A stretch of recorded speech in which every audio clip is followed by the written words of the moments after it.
282페이지 3절에 있는 임목 등기와 명의 방법은 안 보셔도 되고요. 나중에 혹시 문제 풀 때 시간 남으면 좀 하게 되면 하겠습니다. 일단 284페이지로 가면요. 동산물권 변동이라고 되어 있는데요. 우리 시험 범위에는 들어있으나 시험에 직접 냈다가는 욕을 먹는 부분입니다. 부동산 중개와 직접적인 관련성이 없기 때문에 간단히 개념만 몇 가지 잡으시면 되는데요. 일단 동산물권 변동도 법률 행위에 의한 경우와 법률 규정에 의한 경우 두 가지가 있을 수 있는데, 특히 이제 법률 행위에 의한 경우에는 아까도 공시리원 측에서 말씀을 드렸겠지만 동산을 나한테 팔아먹은 사람이 권리자인 경우가 보통이지만 권리자가 아닌 경우도 있을 수 있는데, 이때 권리자가 아님에도 불구하고 모르고 거래했다면 소유권 취득할 수 있는 제도가 있다 그랬죠. 부동산은 없지만 동산은 있다 그랬어요. 그러니까 동산의 경우에는 매매와 같은 법률 행위를 통해서 동산 소유권을 취득하는 경우 두 가지가 있을 수 있다. 권리자로부터의 취득과 도둑놈 같은 무권리자로부터의 취득. 이때 무권리자로부터의 취득은 우리 민법 249조라고 해서 오른쪽에 보면 동산 선의 취득이라는 제도가 따로 있어요. 이 동산 선의 취득이 우리 시험범위에서 3번을 출제를 했다가 처음 2번은 잘 몰라갖고 그냥 대충 넘어갔는데 3번째 출제했을 때 이의신청들하고 난리가 났었습니다. 왜 우리 시험범위가 아닌 걸 내느냐, 왜 동산을 내느냐 말이죠. 그 다음부터는 안 냅니다. 안 냅니다. 나올 가능성이 거의 0%에 가깝다라고 생각하시면 돼요. 다만 이제 오늘은 동산물권 변동 중에서 법률 행위에 의한 변동, 이때 양도인이 권리자든 무권리자든 법률 행위니까 부동산과 마찬가지로 성립요건주의를 취하고 있고, 성립요건주의라는 것은 당사자의 의사만으로는 동산에 관한 권리가 넘어가지 않고 공시방법까지 갖춰라. 즉 점유를 이전 받아야 한다. 그 인도라 그랬죠. 그 인도 방법이 4가지가 있다. 이제 그걸 오늘 좀 구별하실 수 있으면 돼요. 284페이지에 보면 민법은 동산물권 변동에 관해서도 형식주의를 채택하고 있다. 즉 법률 행위에 의해서 동산물권이 변동이 되기 위해서는 인도가 있어야 된다. 인도란 물건을 건네주는 것을 말한다. 이 건네주는 방법이 4가지가 있다. 가장 기본이 되는 게 현실적으로 건네주는 거. 갑이 물건을 손에 쥐고 있다가 을에게 이렇게 직접 건네주는 거. 이걸 현실 인도라고 해요. 이게 가장 원칙적인 인도 모습이 될 거예요. 다만 이렇게 현실적으로 건네주지 않고 주둥이로만 넘겨주는 게 있어요. 주둥이로만. 말로만 넘겨주는 게 있어요. 이걸 관념적 인도라고 하고 3개가 있습니다. 관념적 인도라고. 첫째가 오른쪽에 간이 인도라고 해서요.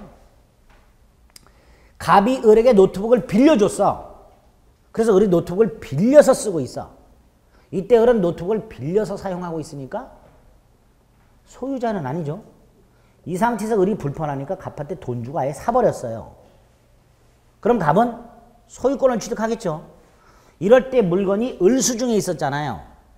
현실인도 받아야 된다면 갑에게 물건을 되돌려줬다가 현실인도 받아야 될 거 아니에요. 근데 그렇게 할 필요가 뭐가 있냐. 이미 을이 점유하고 있는데 갑이 이렇게 말하면 되지. 네가 이미 물건을 점유하고 있으니까 나한테서 물건을 인도받은 것으로 해라. 이렇게 말만 하면 된다. 이걸 뭐라 한다. 간이인도. 동산을 돈을 주고 양수한 사람이 그 전에 이미 그 동산을 점유하고 있다면 양도인, 양수인, 당사자 의사만으로 양수인은 인도받은 것으로 간주하겠다. 이걸 뭐라 한다? 간이인도. 그게 동그라미 2번에 있고요. 점유계정은 반대예요. 갑이 이걸 손에 쥐고 있었어. 점유하고 있었어. 그리고 이걸 을한테 팔아. 팔면서 일주일 있다 건네줄게 그랬어요.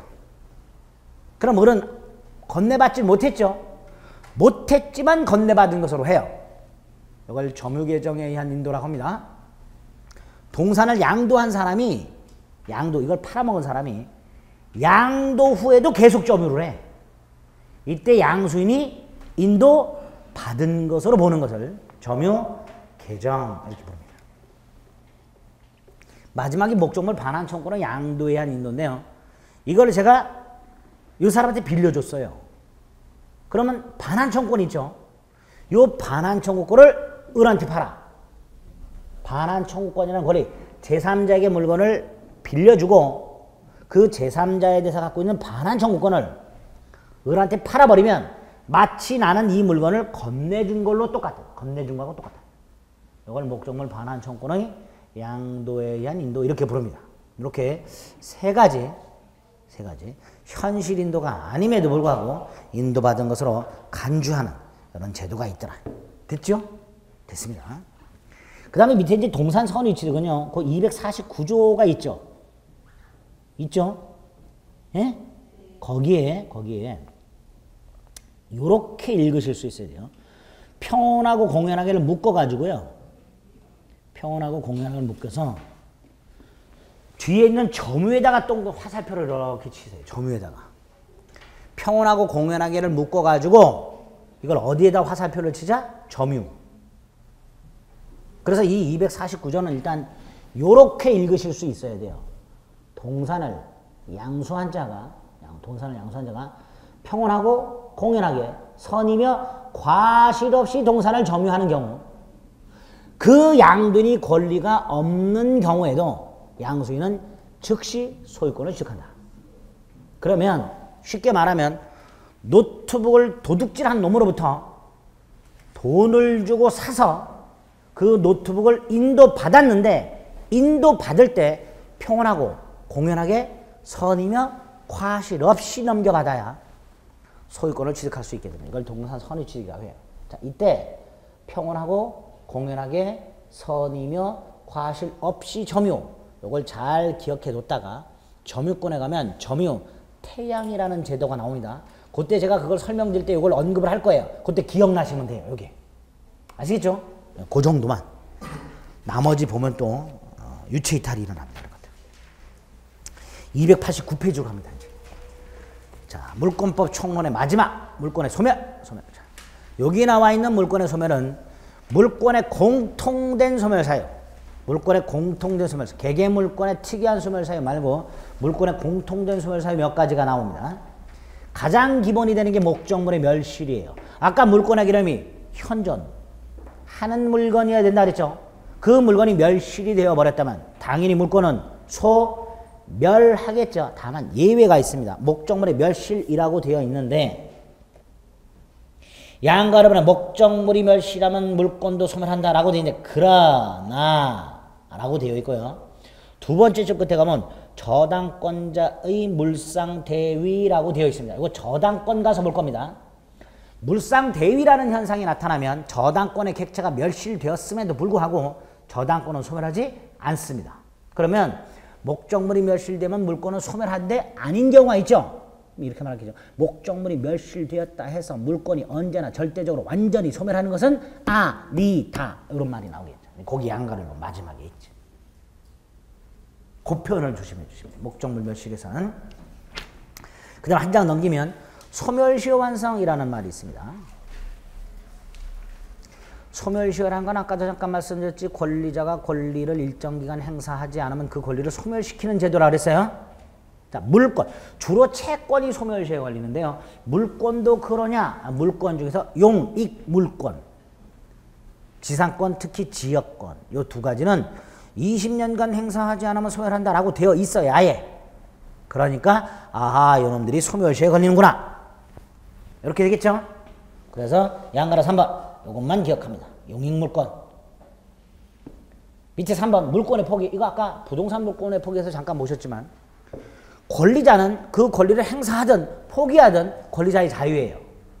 그러니까 권리자는 얼마든지 자신의 권리를 포기할 수 있고 물권도 마찬가지입니다. 다만 이 물권의 포기는 법률행위라 그랬어요. 따라서 부동산 물권의 포기는 말소 등기까지 해야만 소멸하고요. 동산 물권의 포기는 점유까지 상실해야만 소멸하게 됩니다. 어쨌든 권리를 포기함으로써 물권도 소멸하게 된다. 다만 양가라 3번 좀 전에 말씀드렸듯이 권리자가 권리를 포기하는 건 자유라 그랬어요. 그런데 이 권리가 내가 지금 포기하고자 하는 권리가 제3자 권리의 목적인 경우가 있어요. 이런 경우 예를 들어서 갑수 땅이 있는데요. 여기에 을이 지상권이라는 권리를 갖고 있어요. 근데 우리 민법은 371조에서 이 지상권이나 전세권이라는 권리를 저당권의 객체로 할 수 있도록 해놨어요. 이렇게. 아까 물권의 객체는 뭐라 그랬죠? 물건인데 예외적으로 물건이 아닌 권리가 물권의 객체가 되는 경우가 있고요. 이렇게 물건이 아닌 권리를 물권의 객체로 하려면 규정을 둬야 돼. 특별 규정을. 그 중에 하나가 371조입니다. 371조에 의하면 지상권이나 전세권이라는 권리를 저당권이라는 담보물권의 객체로 할 수 있도록 해놨습니다. 자, 이 상태에서 지상권자가 지상권을 포기를 해버리면 지상권은 소멸하니까 뭐도 소멸해요. 저당권도 소멸해요. 그러니까 지상권자가 저당권자 동의 없이 함부로 지상권을 포기함으로써 저당권을 소멸시켰다. 살아남기 힘들겠죠. 예? 저당권자 돈 빌려준 채권자들 무섭단 말이에요. 막 땅에 타먹고 막 장기 막 뛰어가고 그런다면 함부로 포기하면 안 되죠. 그러니까 포기하고자 하는 권리가 제3자 권리의 목적인 경우에는 함부로 포기할 수 없고 그자의 동의를 요한다. 이렇게 제한을 가하게 될 겁니다. 그래서 저당권이 지상권이 저당권의 목적인 경우에는 저당권자의 동의 없이는 지상권을 소멸하게 할 수 없다. 이런 제한이 있을 수 있게 됩니다. 양가로 3번. 됐죠? 자, 이제 마지막으로 중요한 게 이제 혼동입니다. 이것도 시험 문제 3년에 2번 정도 나옵니다. 3년에 2번. 잘 나오죠, 이것도. 일단 혼동이라는 건 우리 민법상 채권 채무의 소멸 원인이기도 하고 물권의 소멸 원인이기도 합니다. 자, 먼저 채권 채무 소멸 원인은 이런 거예요. 갑이라는 자가 있고 을이라는 자가 있는데 을이 갑의 채권자예요. 채무자예요. 그런데 이 갑이요. 사망을 했어요. 돈을 안 갚고. 근데 이렇게 상속이 일어났어요. 쉽게 말하면 아버지가 돈을 빌려 가신 다음에 안 갚고 돌아가셨다 생각하시면 돼요. 부모 자식 간에도 돈 관계는 확실해야죠. 그래서 차용증 쓰고 다 했는데 벌써 아버님이 돈을 안 갚고 돌아가셨어. 그럼 이렇게 상속이 일어나겠죠. 그러면 얘는 채권자이면서 동시에 뭐도 되는 거예요. 채무자. 우리 경제적으로도 이런 경우 있죠. 은행이 기업에게 돈을 빌려줬어요. 은행이 채권자, 기업이 채무자. 그런데 이 기업이 워크아웃 될 것 같아요. 그래서 은행들이 기업을 이렇게 파산으로 처리해서 기업을 해산시키는 방법이 하나 있고 아예 은행이 채권자가 대주단을 구성해서 출자 전환하는 경우도 있어요. 그렇죠? 그러면 빌려준 돈을 뭘로 바꿨어요? 출자로. 그러면 은행은 채권자였다가 회사 주인이 돼버리는 거예요. 그럼 채권자였다가 회사인 채무자의 지위를 승계하게 되죠. 이렇게 채권자라는 지위와 채무자라는 지위는 한 사람이 동시에 가질 수 없는 양립이 불가능한 지위야. 근데 이게 한 사람에게 이렇게 귀속되는 경우가 있을 수 있더란 말이에요. 이럴 땐 채권 채무를 다 소멸시킵니다. 만약 이걸 소멸시키지 않으면 어떤 현상이 일어나요? 아주 웃긴 현상을 보게 되죠. 거울 보고 돈 갚아 이렇게 돼요. 내가 나한테 돈 갚으라고 하게 되는 경우가 생겨버려요. 그렇죠? 그래서 채권 채무는 양립이 불가능한 지위 어느 일인에게 귀속되면 소멸. 근데 이건 시험 문제 안 나와요. 시험 문제 나오는 게 191조 1항입니다. 자, 191조가 혼동에 관한 조문인데 두 개가 있어요. 1항과 2항이 있는데 오늘은 1항만 정확하게 이해를 합니다. 191조 1항은요. 소유권과 제한물권이 한 사람에게 귀속되는 경우를 말합니다. 갑소유 땅에 을이 지상권을 갖고 있어. 또는 갑소유 땅에 을이 돈을 빌려주고 저당권을 갖고 있어. 이 상태에서 을이 A 땅을 사버려. 소유권. 이 상태에서 갑이 땅으로 대신 갚아. 소유권. 그럼 이렇게 말을 하겠죠. 하나의 물건에 대하여 소유권과 그 소유권을 제한하는 제한물권이 동일인에게 귀속. 이렇게 말할 수 있죠. 예? 아니 제가 지금 아주 천천히 말하고 있잖아요. 그 동그라미까지 그리 가면서 조금 있으면 귀가 하시니까 집중을 하라는 거예요. 하나의 물건에 대하여 소유권과 그 소유권을 제한하는 제한물권이 동일인에게 귀속된 경우에 그 제한물권을 소멸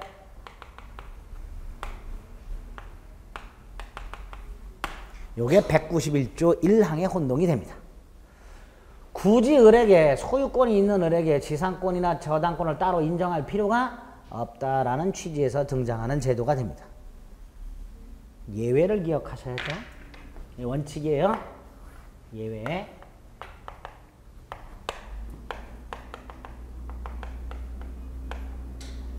이 상태에서 을이요 소유권을 취득하기 전에 아까도 말씀드렸지만 얘가 요걸 담보로 돈을 빌리고 여기다가 저당권을 떡하니 설정을 해놨어요. 즉 지상권이 제3자 권리의 목적이에요. 이 상태에서 소유권을 취득했어. 이때 만약에 하나의 물건에 대해서 소유권과 제물권이 동일인에게 귀속이 됐다 해서 이걸 소멸시켜 버리면 이것도 소멸하는 문제가 생겨요. 그러니까 이걸 소멸시켜서는 안 돼. 소멸하지 않는다. 이렇게.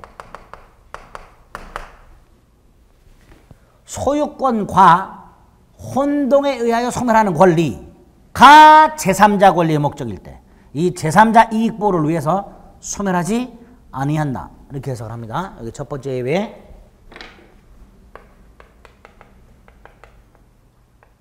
저당권자 을인데 이게 1번 저당권이고요. 저당권자가 또 있어. 병이 2번 저당권 이렇게.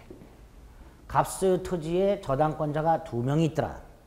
을이 1번 저당권, 병이 2번 저당권. 이때 얘가 소유권을 취득했어.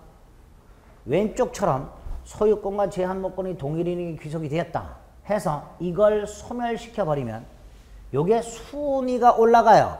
병은 아무것도 한 게 없는데 2번에서 1번으로 순위가 올라가. 이걸 전문용어로 어부질이 이렇게 불러요. 원래 전문용어는 부당이고 이득이고요.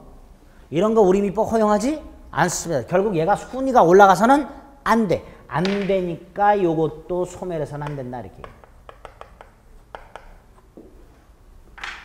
소유권과의 혼동에 의하여 소멸하는 권리보다 후순위 권리가 존재한다면 소멸하지 않는다. 왜? 혼동의 주체인 본인의 이익을 보호하기 위하여. 이렇게 제3자 이익보호를 위한 경우하고 본인의 이익보호를 위한 경우 두 가지 경우에는 소멸하지 않는다라는 예외를 두고 있습니다. 그 내용이 오른쪽 291페이지 양가로 2번 소유권과 제한물권의 혼동 동그라미 1번 동그라미 2번 이렇게 되어 있습니다. 됐죠? 동그라미 1번에 기억하고요. 동그라미 2번에 기억, 니은 두 가지로 있습니다. 특히 요거는요. 요거는 나중에 이제 유치이탈을 경험하게 되는 두 개가 더 나와요. 요게 지금 예외잖아요. 예외의 예외가 하나 있고요. 그 예외의 예외가 또 하나 있어. 그래서 원칙, 예외, 예외의 예외, 예외의 예외의 예외 이렇게. 그러니까 여기까지 오게 되면 그때는 이 넋을 잃게 돼요. 네. 여기까지만 일단 원칙과 예외만. 또 하나가요. 지금 분명히 우리 민법은 아이고 이 비싼 분필을 제가 지금 오늘 몇 개 깨먹었어요. 이거 큰일 났네 이거. 비싸요. 일반 분필에 우리나라 문교 분필이 한 5배 정도 된대요. 하고로 뭐 일본 분필 비싸더라고요. 제가 봤어. 제가 몇 개 깨먹었고 혹시 학원에서 손해배상 청구하지 않을까 싶었고 인터넷에 검색을 해봤더니 우와 문교 분필보다 5배가 비싸. 살살 해야지. 이걸 하나 부러뜨리면 일반 분필 몇 개를 부러뜨리는 것도 같아. 5개. 벌써 오늘 몇 개를 부러뜨렸어. 설마 학원 관계자분께서 일일이 다 모니터링 하진 않겠지. 자, 우리 민법이 물권과 물권의 혼동을 인정하고 있고요. 아까요. 채권, 채무가 혼동됐죠. 물권끼리 혼동되죠. 요 두 가지만 있고요. 물권, 채권의 혼동은 인정을 안 해요. 뭐하고 뭐는 인정 안 한다고요? 물권과 채권의 혼동은 인정 안 해요. 그런데 우리 판례가 예외를 인정합니다. 이렇게 요거 따로 기억하셔야 돼. 갑소유 주택을 을에게 임대를 했어. 그래서 을이 임차권을 갖고 있어. 자, 임차권 아까도 말씀드렸지만 물권, 채권, 채권. 이 상태가 이거 샀어야. 소유권은 물권, 채권? 물권. 그럼 한 사람이 소유권도 갖고 있고 물권도 갖고 있고 채권도 갖고 있어. 원칙적으로 혼동이 일어나지 않습니다. 원래 물권과 채권의 혼동은 없어요. 우리 판에도 물권과 채권은 원칙적으로 혼동이 일어나지 않는다. 이렇게 딱 얘기해. 그런데 이건 돼. 이건 된다.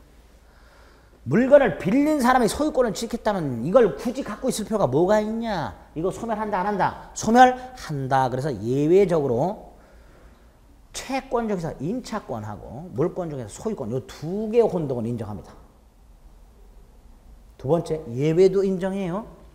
이렇게 얘가 대항력을 갖춘 상태에서 아까 임차권 대항력 갖출 수 있다 그랬죠. 에? 이걸 등기하거나 인도 및 주민등록을 하게 되면 대항력을 갖출 수 있다 그랬어요. 이렇게 대항력을 갖춘 상태에서 저당권자 병이 있고 소유권을 취득했어. 이럴 때 이게 소멸하면 이게 또 순위가 올라가죠. 그러니까 이건 소멸해서는 안 된다라는 예외까지 인정해요. 또 우리 판례가. 물권과 채권의 혼동을 인정하면서 나아가 그 예외까지도. 그래서 양가로 2번 291페이지 양가로 2 동그라미 1 니은 갑소유 토지 임차권자가 소유권을 취득하게 되면 임차권과 소유권은 혼동이 생기므로 임차권은 소멸한다. 에? 이런 걸 인정하고 있다는 거. 한 장 더 넘겨요. 리얼. 부동산에 대한 소유권과 임차권이 동일인에게 귀속하게 되면 임차권은 소멸하지만 그 임차권이 대항요건을 갖추고 있고 또 그 대항요건을 갖춘 후 저당권이 설정이 된 때 이때는 설령 임차인이 소유권을 취득하더라도 임차권을 소멸시켜버리면 그 저당권의 순위가 올라가는 부당이득이 생기기 때문에 이때는 임차권을 소멸하지 않는다. 리얼? 네. 됐죠? 그리고 이제 두 개. 오른쪽. 양가로 4번. 혼동으로 소멸하지 않는 거 두 개. 광업권, 점유권. 물건에 대해서 점유권을 가지고 있거나 또는 광업권을 가지고 있는 자가 설령 그 물건에 대한 소유권을 취득했다 하더라도 그 점유권이나 광업권은 소유권과의 혼동이 아예 일어나지 않습니다. 소멸하지 않습니다. 마지막으로 5번 혼동의 효과. 자, 혼동이 일어나면 여기를 보세요. 이런 경우 갑소유 토지의 을이 저당권을 갖고 있다가 소유권을 취득하게 되면 이거 소멸한다 그랬죠. 이때 이 혼동에 의한 물권의 소멸은 절대적 소멸입니다. 절대적 소멸이라는 건 권리가 더 이상 존재하지 않는 것을 의미해요. 두 번째, 절대적으로 소멸하는 권리는 원칙적으로 되살아나지 않습니다. 이걸 부활하지 않는다. 이렇게 말을 해요. 절대적으로 소멸한 권리는 뭐 하지 않는다? 부활하지 않는다. 삶은 계란을 먹기 전에는 부활하지 않습니다. 아, 썰렁해라. 아무도 반응이 없어. 삶은 계란이 웬 말이냐 말이고. 부활절날 먹잖아요. 삶은 계란. 그래서 말씀드린 건데 아무도 반응이 없어. 이런 말 하지 말아야지. 이제. 썰렁하기만 하고 말이지. 반응도 없고 말이지. 절대적으로 소멸하는 권리는 뭐 하지 않는다? 부활하지 않는다. 원칙입니다. 따라서 만약에 이 상태에서요. 갑이 다시 소유권을 취득했다 하더라도 즉 혼동 이전 상태로 복귀했다 하더라도 소멸했던 권리는 부활하지 않습니다. 다만 이건 다르죠. 이거는 예를 들어서 이 상태에서요. 얘가 소유권을 취득했는데 이게 원인 무효야. 만약에 소유권 취득이 원인 무효예요. 소유권 취득이 원인 무효라는 건 을은 소유권을 취득한 적이 없었다는 거고 따라서 혼동도 처음부터 일어나지 않았다는 거고 그럼 저당권도 소멸하지 않았었던 거예요. 그렇죠? 그걸 우리 판례가 부활한다라는 표현을 써요. 원래는 처음부터 저 저당권을 소멸하지 않았던 건데 우리 판례는 부활한다라는 표현을 씁니다. 그래서 예외를 인정한다고 얘기를 해요. 원칙적으로 절대적으로 소멸한 권리는 부활하지 않으나 우리 판례가 혼동의 원인이 무효인 경우에는 소멸했던 권리는 부활한다라는 표현을 쓰고 있습니다. 우리 판례가. 그게 양가로 5번입니다. 두 번째 줄 보면 첫 번째 줄, 두 번째 줄까지 읽어주시고요. 판례는 근저당권자가 소유권을 취득하자면 그 근저당권은 혼동에서 소멸하지만 그 뒤 그 소유권 취득이 무효인 것으로 밝혀지면 혼동에 소멸했던 근저당권은 당연히 부활한다. 즉 소멸하지 않았던 것으로 된다. 이렇게 됩니다. 그리고 이 혼동 191조라는 법률 규정에 의한 물권의 소멸이에요. 그렇죠? 그러니까 당연히 말소 등기 필요 있다 없다? 없다. 말소 등기 필요 없다. 등기료하지 않는다. 이렇게 말을 하겠죠. 법률 규정에 의한 물권 변동이 됩니다. 여기까지가 물권 총론에 관한 내용이 됩니다. 간단하지요? 너나 간단하지 자식아. 그냥 계속 들으세요. 지금은요 상황이 불빛조차 보이지 않는 어두컴컴한 칠흑 같은 동굴을 헤매고 있다라고 생각하시면 돼요. 한 치 앞도 안 보여서 이렇게 더듬더듬 하고 있어요. 근데 그래도 가다 보면 저기서 하얀 빛이 보이기 시작해. 6월 달쯤 되면 그때까지는 가야 돼. 아시겠죠? 누누이 말씀드렸어요. 붙을 수 있다는 확신 가지고서 가는 거예요. 그때까지. 자, 이제 강론이 나왔는데요. 강론 조금만 하고 있네요. 끝을 307페이지. 자, 물권법 강론에는 아까 말씀드렸듯이 8개의 물권이 있는데 그 중에서 질권을 뺀 나머지가 우리 시험법이라 했고요. 그 물권 강론에 있는 8개의 물권을 보통 크게 이렇게 나눠요. 점유권과 나머지를 본권이라고 이름을 붙여요. 본권이 소유권을 제한하는 제한물권으로 나눠져요. 제한물권이 또다시 용익물권이라는 것과 담보물권이라는 걸로 나눠지게 되고요. 요 용익물권에 3개가 있는 거예요. 지상권, 지역권, 전세권. 담보물권에 유치권, 질권, 저당권 이렇게 있는 거예요. 그 중에서 이제 질권을 뺀 나머지가 우리 시험법이에요. 그래서 순서대로 요렇게 요거 이렇게 나옵니다. 서술이. 자, 그럼 이제 가장 큰 거 점유권과 본권의 차이가 뭐냐? 요거부터 이해하시면 됩니다. 점유권은요. 물건을 점유하는 권리. 본권은 물건을 점유할 수 있는 권리 이렇게 불러요. 또는 점유할 권리라고도 합니다. 점유할 수 있는 권리란 자신의 점유를 정당화시키는 걸 말합니다. 그걸 점유할 권리라 그래요. 자, 다른 거 생각하지 마시고요. 여자분들이 파마하기 위해서 미용실 가서 파마기를 뒤집어 쓰고서 보고 있는 잡지. 남자분들이 밥 먹으러 식당 가서 식당에 널브러져 신문을 보고서 신문을 보고 있을 때 요 여자분들이 보는 잡지나 남자분들이 보는 신문을 생각을 해봅니다. 자, 이 잡지와 신문 보는 사람, 파마하면서 보고 있는 분, 밥 먹으면서 보고 있는 분, 그분한테 소유권이 있어요, 없어요? 없지요? 가게 주인한테 있죠?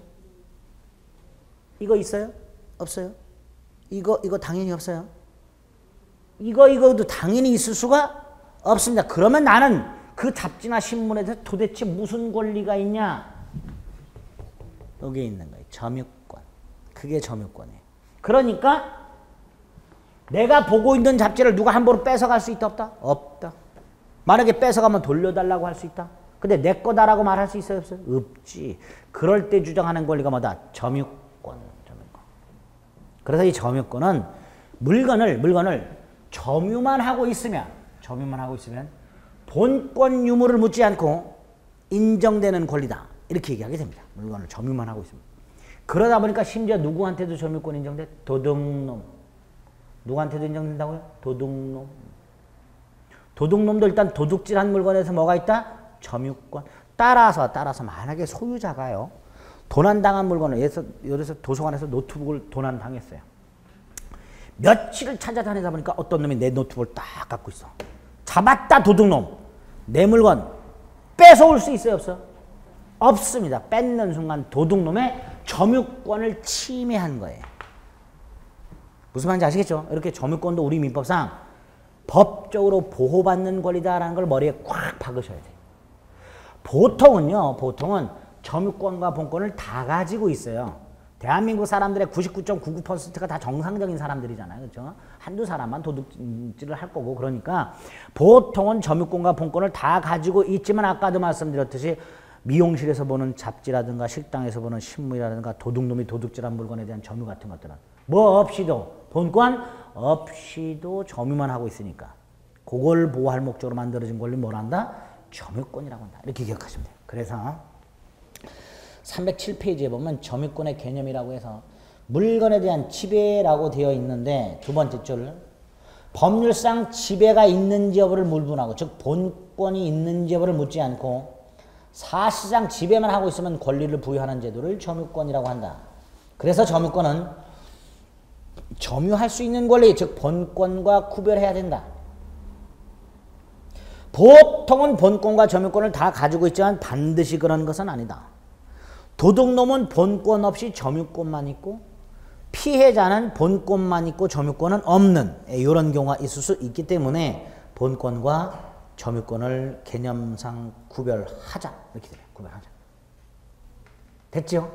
두 번째로 그럼 물건에 대해서 이제 점유권 인정 이런 이제 본권은 생각하지 마시고요. 점유권이 인정이 되려면 일단 그 물건을 어떻게 돼요? 점유해야 돼요. 점유. 이걸 사실상 지배라고 합니다.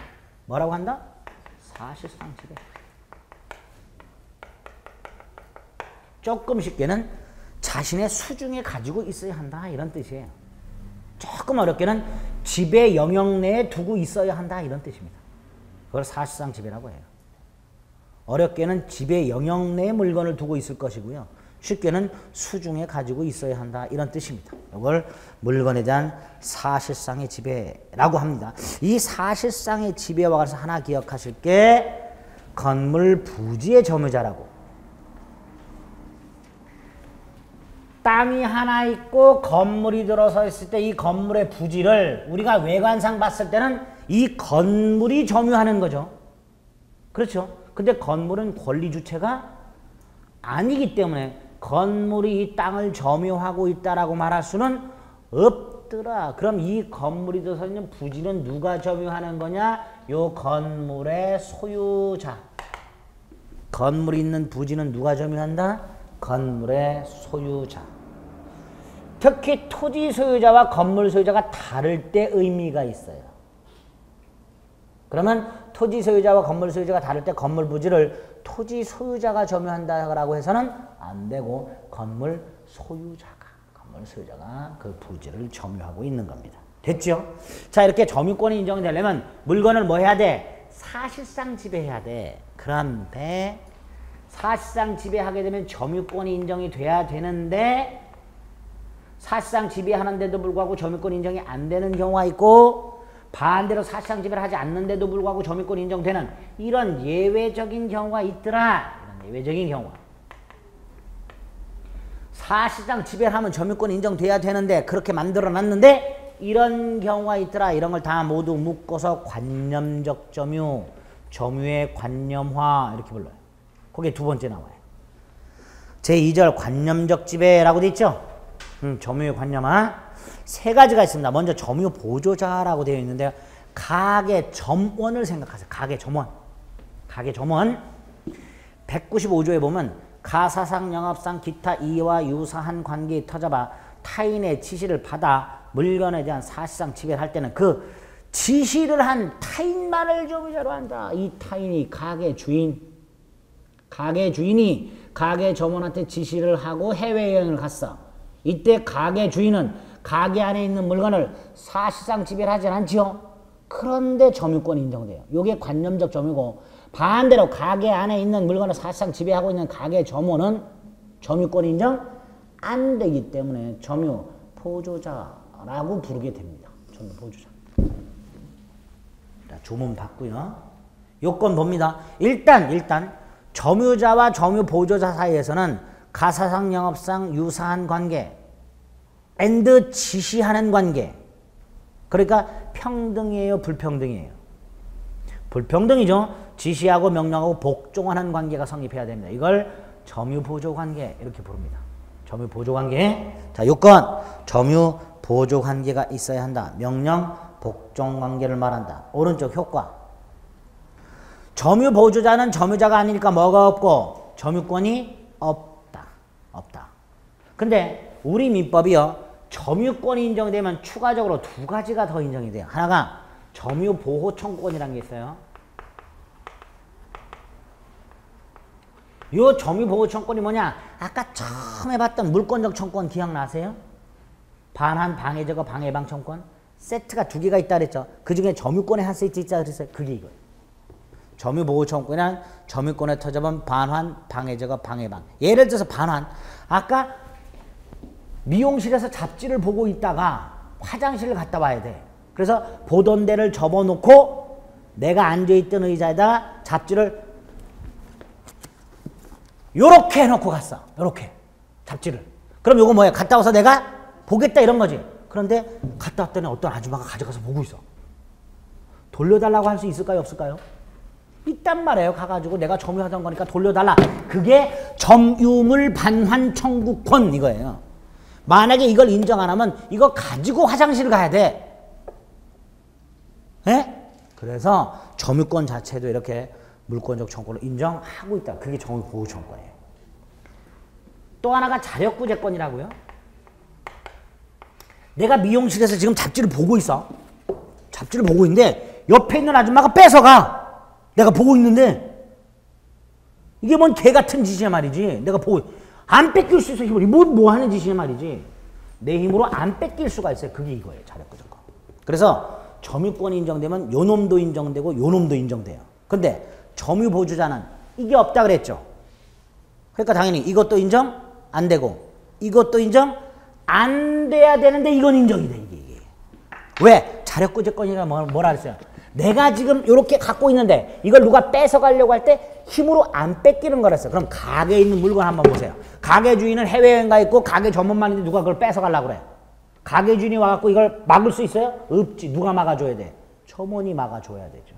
그러니까 점유보조자는 점유권이 없음에도 불구하고 점유주를 위한 뭐는 인정된다? 자력구제권은 인정된다. 그 내용이 효과에 동그라미 1번에 있습니다. 두 번째가 간접점이라고 해서 194조. 지상권, 전세권, 질권, 사용대차, 임대차, 임치, 기타 관계로 타인으로 하여금 물건을 점유하게 한 자는 간접으로 점유권이 있다. 이렇게 되어 있습니다. 자, 임대차만 생각을 좀 해보죠. 갑이 을에게 물건을 빌려줘요. 그래서 내가 물건을 빌려서 점유하고 있어요. 이때에는 물건을 지금 현재 직접 점유하고 있죠. 그때 갑은 을로 하여금 임대차에 터잡아 점유하게 한 자 이렇게 되죠. 예? 얘가 간접점유자라네. 얘가 직접점유자네. 그래서 임대인의 점유가 간접점유자라고 생각하시면 돼요. 계약관계에 터잡아 타인으로 하여금 물건을 점유하게 한 자는 간접으로 점유권이 있다. 그래서 하나의 물건에 대해서 점유가 중첩적으로 있을 수 있습니다. 점유가. 이게 간접점유자, 이게 직접점유자. 이게 성립하려면 둘 사이에 뭐가 있어야 돼요? 계약관계.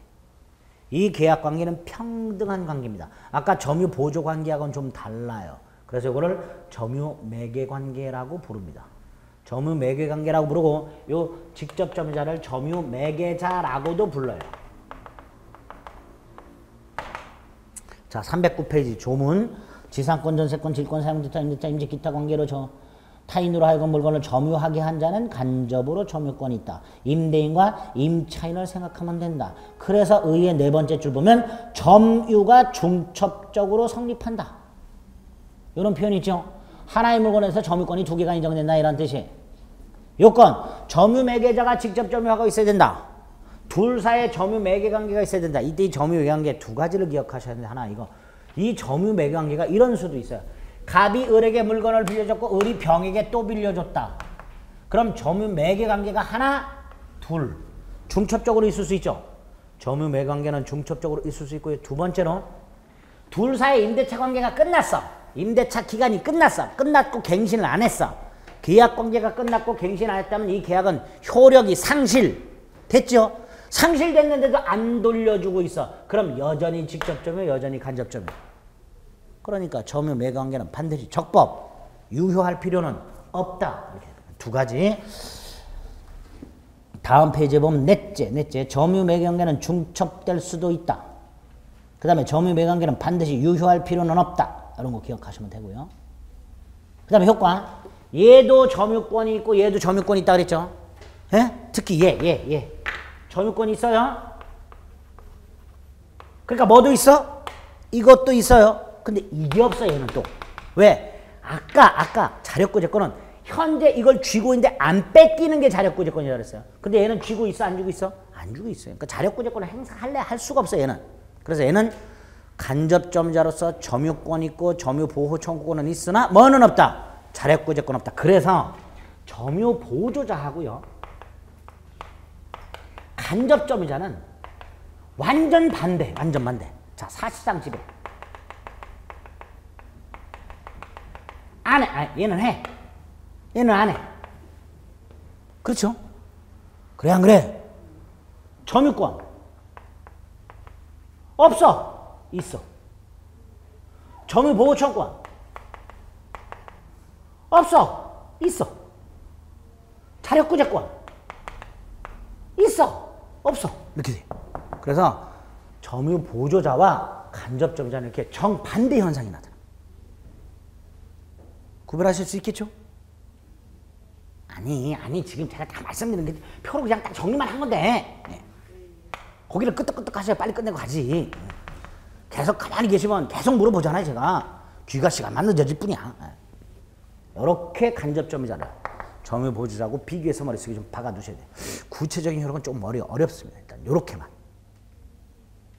마지막으로 상속인의 점유는 아주 간단해요. 갑이라는 사람이 요 물건을 손에 쥐고 부산에서 죽었어. 점유하고 있다가. 서울에 상속인이 있어. 상속인은 갑이라는 사람이 부산에서 죽는 순간 권리를 다 상속받아. 그 상속받는 권리 중에 뭐도 있어? 요 갑이 쥐고 있던 물건에 대한 점유권도 상속을 받아. 어디에 있는 사람이? 서울에 있는 사람이. 이 사람은 갑이 죽을 때 손에 쥐고 있던 요 물건을 아직 손아귀에 넣지 못했어. 그럼에도 불구하고 점유권이 인정이 돼요. 그러니까 상속인의 점유는 피상속인이 사망을 한 때부터 피상속인이 사망 시 점유하고 있던 물건을 상속인에게 점유가 들어올 때까지 그 사이가 뭐가 되는 거예요? 관념적 점유.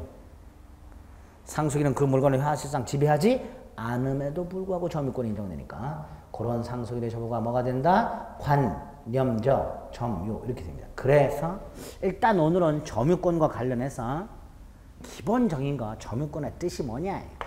이거다. 이거하고는 아무 관계가 없다. 유무하고는. 따라서 점유권이 인정되려면 이게 인정돼야 된다. 근데 예외가 있다. 사실상 지배를 함에도 불구하고 점유권이 인정되지 않는 경우와 사실상 지배를 하지 않는데도 불구하고 점유권이 인정되는 이걸 묶어서 다 관념적 점유라고 하는데 세 가지가 있다. 점유보조자, 간접점유, 상속인점유. 특히 점유보조자와 간접점유자를 반드시 구별하실 수 있어야 됩니다. 됐죠? 일단 점유권에 이 정도 내용 하고 이제 나머지는 조금 이제 기본적인 내용들이 되니까 시간을 달리해서 다음 주에 좀 살펴보도록 하겠습니다. 예? 복습을 열심히 해주셔야 돼요. 물권은 여기까지 하겠습니다. 수고하셨습니다.